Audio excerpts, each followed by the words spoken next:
وجادلهم بالتي هي احسن صدق الله العلي العظيم. حضور پاک پڑھیں صلی اللہ علیہ وسلم.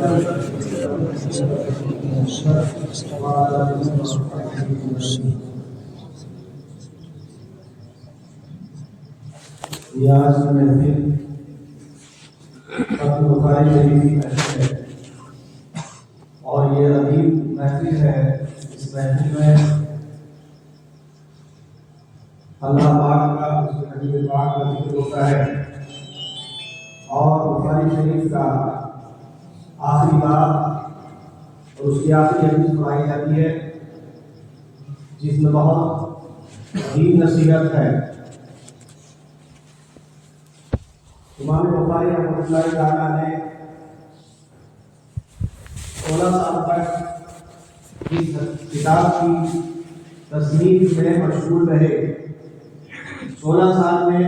بہت محنت آپ نے فرمائی اور اللہ کا بڑا آپ نے ایک عظیم الشان کتاب امت کو عطا فرمائی جو کتاب اللہ کے بعد اصح کتب کا مقام رکھتی ہے. حضرت امام بخاری رضی اللہ تعالیٰ عنہ انہوں نے پہلا باب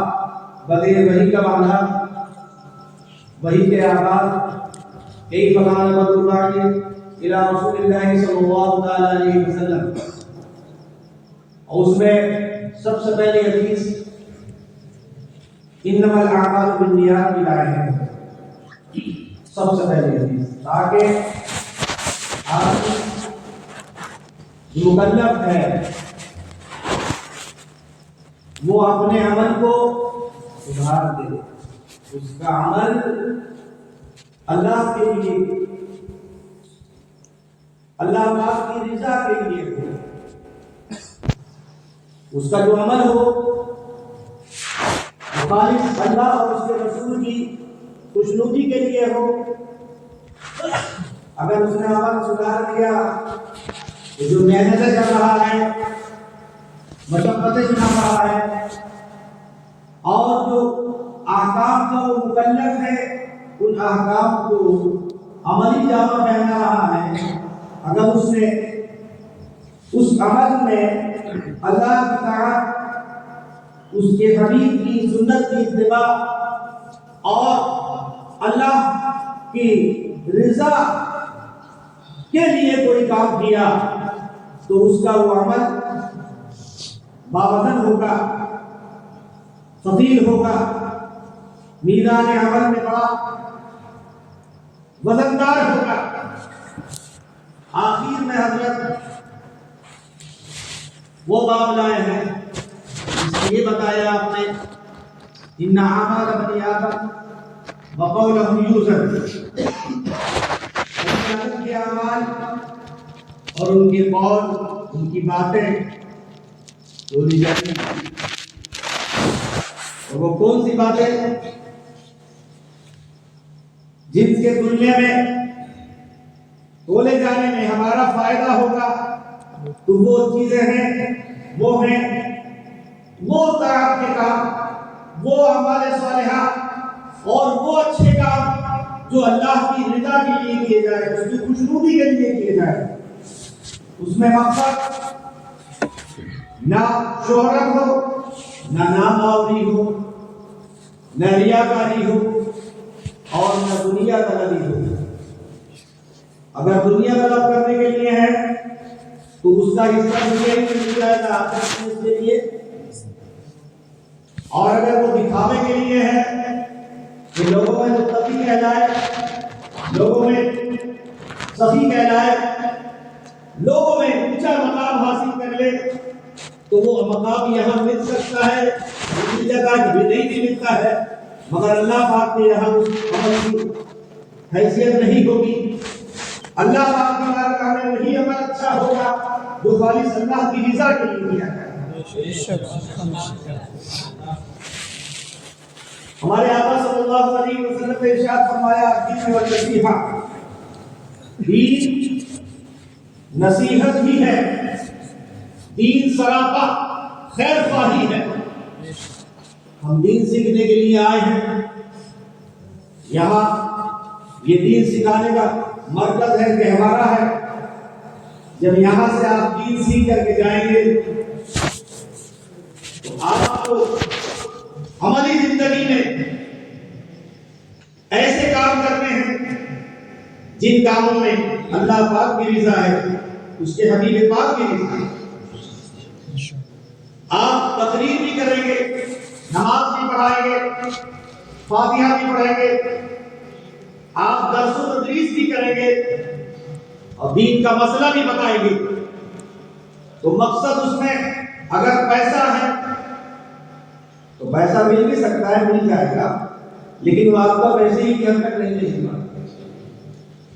مقصد آپ کا یہ ہے کہ بہت بڑا خطیب کہلاؤں، بہت بڑا مدرس کہلاؤں، بہت بڑا قاری، حافظ، عالم، بہت قابل کہلاؤں، لوگ میرا چرچا اور شہرت ہو جائے، تو وہ چیز وقتی طور پر وہ بھی مل سکتی ہے، مگر اللہ پاک کے لیے اگر وہ کام نہیں ہوگا تو اس کا ثواب تو ہمیں، اگر ہم نماز پڑھا رہے ہیں، تقریر کر رہے ہیں، درس دے رہے ہیں، مسئلہ بتا رہے ہیں، دین سکھا رہے ہیں، تو اللہ کی رضا ہمارے پیش نظر ہو تو آپ کو مال تو اللہ پاک کی طرف سے بہت ملے گا، عزت بھی ملے گی، شہرت بھی ملے گی، وقار بھی ملے گا، مگر مقصد کیا ہونا چاہیے؟ نیک کاموں میں جو مقصد ہے وہ اللہ پاک کی رضا، خوشنودی۔ آپ یہاں سے آپ کے اساتذہ نے بہت محنت سے آپ کو پڑھایا، آپ کی تربیت کی، اور جب آپ اپنے گاؤں میں، اپنی آبادی میں، اپنے محلے میں یا کہیں پر آپ جائیں گے ملازمت کے طور پر، تو وہاں لوگ آپ کی زبان سے بھی مسئلے سیکھتے ہیں، دین کی باتیں، اور اس سے زیادہ آپ کے کردار سے سیکھتے ہیں۔ کردار سے اگر عالم دین کا کردار بھی بلند ہو تو لوگ اس کو دیکھ کر اس کی عزت تو کریں نہیں، اس کو دیکھ کر جیسے وہ شریعت پر عمل کر رہا ہے لوگ بھی عمل کرنے لگتے ہیں۔ اور کوئی عالم بڑا ہو جائے، بڑا خطیب ہو جائے، بڑا مقرر ہو جائے، بڑا مدرس ہو جائے، پبلک میں بہت شہرت ہو جائے اس کی، لیکن وہ دین کی باتوں میں عمل کرنے میں کچھ کمی نظر آتی ہے لوگوں کو، تو پھر وہ لوگ جو سامنے تعریف کرتے ہیں نا، پیچھے وہی بہت کچھ کہتے ہیں۔ جیسے مولانا یہ کام کر رہے ہیں تو ہم کیا کریں گے؟ ہم کس کہتے ہیں؟ مولانا جناب آپ جب جائیں گے تو آپ نمازوں کے وقت نماز پڑھیں گے اور آپ لڑائی جھگڑے اور فتنے فساد سے بچیں گے، آپ کا اخلاق بہت بلند ہونا چاہیے،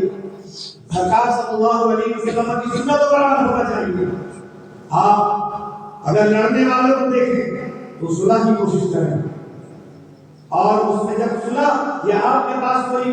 مسئلہ پیش ہو یا مقدمہ پیش ہو یا دو فریق تنازع کر رہے ہیں اور آپ کو حکم بنا رہے ہیں، فیصل بنا رہے ہیں، تو آپ یہ نہیں دیکھیں گے کہ یہ میرا رشتہ دار ہے، یہ میرا خاندانی ہے، یہ میرے گاؤں کا ہے، یہ میرا کچھ تعلق رکھتا ہے، نہیں، حق جس کی طرف ہو اسی کی طرف بیان کریں گے کہ حق کس کا ہے، یہ حق کس کا ہے، یہ فیصلہ جب کریں گے۔ وَإِذَا حَكَمْتُمْ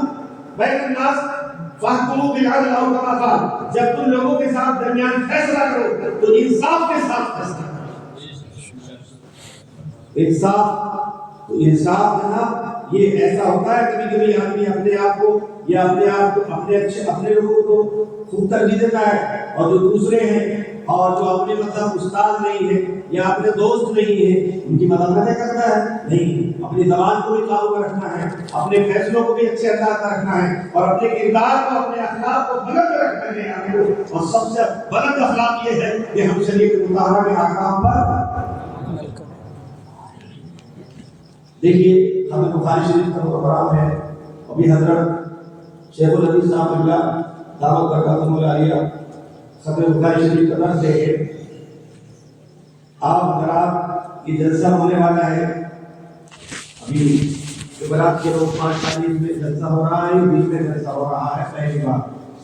تو دن میں جلسہ ہوتا ہے، بہت اچھی چیز ہے، 9 بجے سے لے کر 2 بجے تک کا وقت رکھا گیا ہے. اس میں جب جلسہ شروع ہو تو یہ جلسہ ہم سب کی ذمہ داری ہے اس کامیاب کرنا. یہ اکیلے ہمارے منیجر صاحب ان کی ذمہ داری نہیں ہے, مدرسین و اساتذہ کی ذمہ داری نہیں ہے, یہ جو دور حدیث میں طلبا پڑھ رہے ہیں, تحقیق پڑھ رہے ہیں, انہیں کی ذمہ داری نہیں بلکہ اس کی ذمہ داری ہے سب کی ذمہ داری ہے. جب جلسے کا آغاز ہو تو پہلی فرصت میں آپ اپنے کمروں سے نکل کر خود بخود جلسے کا آ جائیں اور بلند بلائے